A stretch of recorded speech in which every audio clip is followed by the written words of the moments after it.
Hi and welcome. I'm trying to learn math. Today, prime factors. And after that, we're going to do leg agility training. And if you participate in the leg agility training, that is at your own risk. In the last part, we had done factors. And we were thinking if we make a presentation about it, but I don't really know what it is, what it explained here. Now, the explanation of factors are, that is what a number can be split into the whole numbers. So, of course, 19 can be split into 9.5. No, that would be 18. Yeah. 19 can be split into 10 and 9. So 9.5. Yes, 19 can be split into 9.5, but 9.5 is not a whole number. So 19 can be split into 1 and into 19, but it cannot be split into 2, not into a whole number. It would be 9.5 times 2, not into 3, not into 4, not into 5, not into 6, not into 7, not into 8, and already we are by 9. We have a 9 with 2 compared. Multiplication can be turned around. These are then the paired factors, the factor pairs. So 19 is a prime number. That would be the other chapter. I didn't do it because prime numbers are numbers which can be only divided into 1 or themselves. 19 can be only divided into the whole numbers, 1 and 19, not into 2, 3, 4, 5, 6, 7, 8 as a whole number. And factors are the whole numbers. So like 20 can be divided into 1 and 20, of course, and into 2 also, into 2 and 10. And 2 and 10 are now the prime, factor pairs. And it cannot into 3, but into 4. 4 and 5, 6 not, 7 not, 8 not, 9 not, but and 10 had we already. But it can be into 1 and 20, the 20, and into 2 and 10, and into 4 and 5. And so 20 is not a prime number. It has the factor pairs of 1 and 10, 1 and 20, 2 and 10, 4 and 5. Prime numbers are numbers which can be only divided into 1 and themselves. So for example, we have listed here 2, 3, 5, 7, 11, 13, 17, or 19. A prime number is a number that has only 2 factors, 1 and itself. Note that 1 is not a prime number. The prime number up to 20, that is whatever. 1 is not a prime number.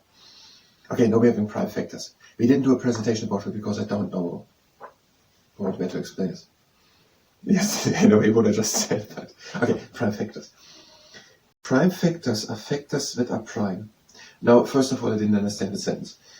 Prime factors. I think I get it. Prime factors are factors that are prime. Now, okay, maybe we're going to say an example, but I want to go on. We want to look if we maybe find something out. The 21 has 1 and 21, and it has not a 2. It cannot be split into the whole number 2, 21, but into 3. 21 can be split into 3 and 7. 3 times 7 is 21. But 3 is a prime number. 3 can be divided into the whole numbers only 1 and 3, not into 2. And 7 is a prime number. 7 can be divided only into 1 and 7, not into 2, not into 3. 3 times 4 would be 12, not 7. 3 plus 4 would be 7, but it has to be division, so multiplication. Now, and I think prime factors are no numbers which, if they are made into that number, when are prime numbers, they can't be divided further on. So 21 would have the prime factors 3 and 7. Prime factors are factors that are prime. All whole numbers can be written as products of their prime factors. All whole numbers can be written as products of their prime factors. These are 3 and 7. Yes, also of the factors. The factors of 20 would be, for example, 2 and 10. But it's also true for the prime factors. 21 has the prime factors 3 and 7, and 3 times 7 is 21. For example, the diagram below shows the prime factors of 360. But what I just explained was still a hypothesis, a speculation. I don't know if it's true about prime factors. Divide 360 by its first prime factor, 2. So we're saying a prime factor could be also 2. What is the difference between a factor and a prime factor? Okay, whatever. Divide 360 by its first prime factor 2. That will be 180. And now we should divide this 180 by its first prime factor 2. When 2 no longer works, try 3, and then 5 and so on. That's funny. It's something else what I did. But I'm sure there's a name for what I just did. Divide 180 by its first prime factor 2. When 2 no longer works, try 3, then 5, and so on. And then 7, and then 9. 11. 9 is not a prime number, it can be by 3 and 3. Keep on going until the final number is prime. As a product of its prime factors, 360 can be written as 2 times 2 times 2 times 3 times 3 times 5 is 360. Or in index notation using numbers, 2 to the power of 3 multiplied with 3 to the power of 2 multiplied with 5 is 360. The highest common factor HCF, the largest factor that two numbers have in common, is called HCF. The largest factor. I still have a little problem with differentiating between factors and prime factors, of course, but what is the factor? Is the factor the number through which it's divided, or the number in which it is divided? The largest factor that two numbers have in common is called the HCF, highest common factor.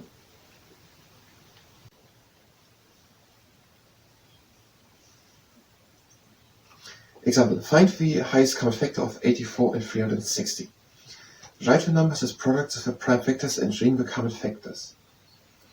84 has 2 times 2 times 3 times 7. We should divide it by 2, and again by 2, and then again by 2, but that doesn't work. We're having 42 and then 21. 21 can't be divided by 2 into a whole number, so by 3. Now we're having 7. And 7 is the last number, and if you now calculate 2 times 2 times 3 times 7, we have 84. 360 is 2 times 2 times 2 times 3 times 3 times 5. And these give the HCF, the highest common factor of 2 times 2 times 3 equals 12.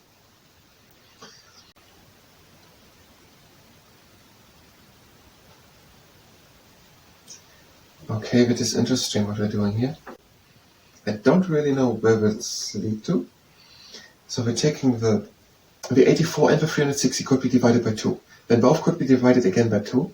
But when it was the end for the 84, there was one 21, the other one had 90. The 90 could be divided further on by 2 into 45, into a whole number, 45 is a whole number, the 21 not. So the next one for the 21 was the 3.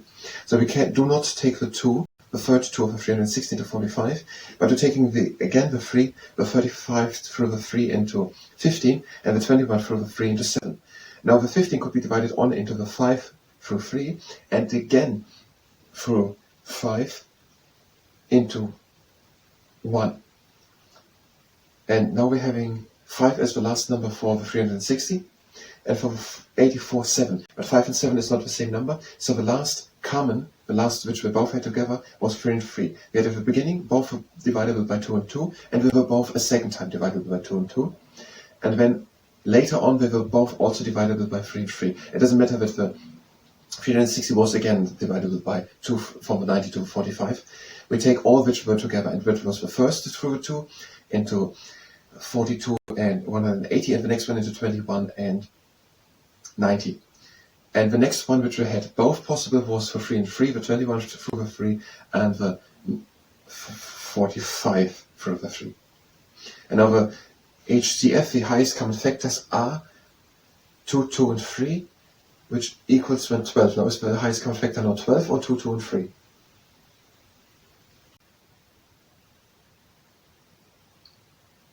12. It is 2, 2, and 3, that is 12. And that is, and 84 is divided by 12, is it? By 5? No, it must be by 6. 6, yes. 60 plus, no, 12. That is 72. 84 is not divided by 12. We had here 12 first. It is 60 plus 12, plus 12, that is 72. Yes, and 84. Is one time more, but 7 times. 70. 7 times 10 is 70, and 7 times 2 is 14, and 70 plus 14 is 84. 7. And 360 is divisible by 7.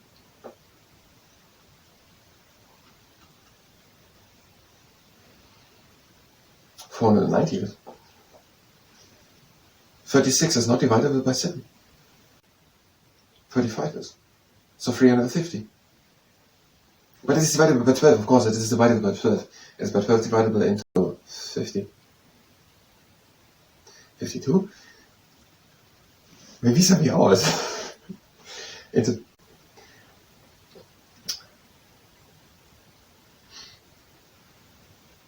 We could just take 120 by 30.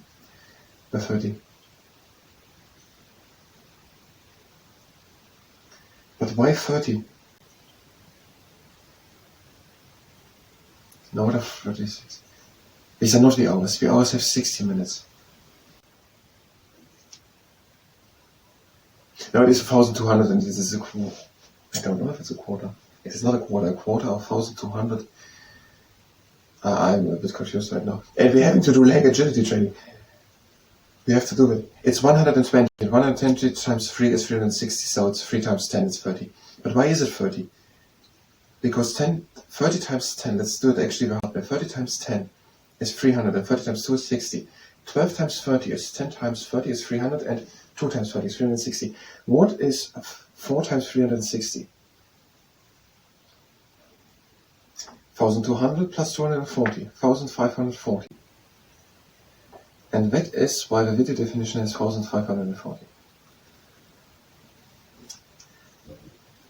The next one lies between 1,280 and 1,920 in the middle. So it is 30, whatever. The point is, 84 and 360 are dividable by 12, and that is the highest common factor. And this is the addition of all their common factors. Now we have a leg agility training. If you need to continue with the prime factors, which are not the prime factors as I got it from the name, then you can go directly to the next video. We will do now the leg agility training. How are we doing it? We're bringing the leg up. If you participate, that is at the honest. We're bringing the leg up and pointing the foot down, the mushroom. And we're bringing the other leg and pointing the foot down. Now we're taking our leg at the ankle, the crane, making a straight back. We're bringing the knee down to the floor, so as to stretching the quads. We're taking the other leg at the ankle. We're making a straight back and pointing the knee down to the floor. And we're doing the chain system. We're having the leg at the outside and the torso pointing forward. Why are they called prime factors? If not based on prime numbers and the other foot points in front? And what name is when for the actual prime numbers? And the next exercise, we are doing the Niagara Falls, the legs wide apart, we're breathing in. And out of the hanging down. We only help to come deeper down by breathing deep in through the nose into the chest. And we're breathing out through the mouth. Again in. And out over to my leg. Breathing in. And out over to the other leg. Breathing in. Out into the middle. Close the feet, but keep on hanging down. Breathing in. And out down. And again in. And out again. Slowly with the round back up and making it drop it backwards, shoulder roll. Now garment pose, torso pointing to the outside, having an ulnar space between the heels, breathing in lifting the arms up. And breathe out and we're going down, and we're placing the elbows against the inside of the knees. And breathe in and straighten up the back. And breathe out and come with the back up. Breathing in. And out again, down with the back. Breathe in and straighten up the back. And breathe out with the back again up. Breathing in. And out, down, breathe in and straighten up the back, and out, come up in one straight line.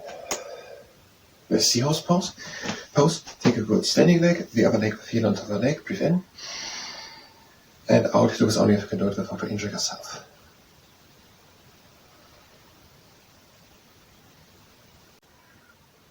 Now what is now 360 with changing the leg? 6 hours have 360 minutes, and we're going down. It is for 12.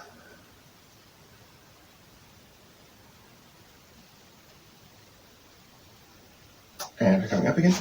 And we're bringing the heel onto the floor, we're pulling the toes in. Foot to the left and pull the toes in. Foot to the right and pull the toes in. Foot into the middle and pull the toes in. Move the leg from left to right. The other one to the ground, pull the toes in. Put to the right and pull the toes in. Put to the left and pull the toes in. Put into the middle and pull the toes in. Move the leg from left to right. And the crossing exercise with trunk igniter, breathing around. Out.